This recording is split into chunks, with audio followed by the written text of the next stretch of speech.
டெல்லியில் நாளுக்கு நாள் மோசமாகி வரும் காற்று மாசை தடுக்க முடியாமல் அரசு எந்திரங்கள் திணறி வருகின்றன. தலைநகர் டெல்லியில் சுற்றுச்சூழல் மாசு நாளுக்கு நாள் அதிகரித்து வருகிறது. குளிர்கால பனிப்பொழிவின் இடையே காற்று மாசு கலந்து பார்வை இடைவெளியை குறைக்கிறது. அது மட்டுமின்றி கண் எரிச்சல், சரும நோய் பிரச்சினைகளையும் உண்டாக்குகிறது.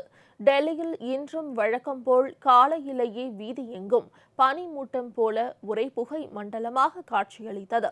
லக்ஷ்மி நகர், பட்பர்காஞ்ச், ஆனந்த் விஹார், கர்கர்டுமா உள்ளிட்ட பகுதிகளில் உள்ள காற்று தர குறியீட்டு கண்காணிப்பு நிலையங்களில் காற்றின் தர குறியீடு மிகவும் கடுமையான நிலையில் பதிவானது. காற்றின் தர குறியீடு 400க்கும் மேல் இருந்தால் மிக கடுமையான நிலையாகும். இன்று காலை காற்றின் தர குறியீடு எண் 400ஐ தாண்டியுள்ளது.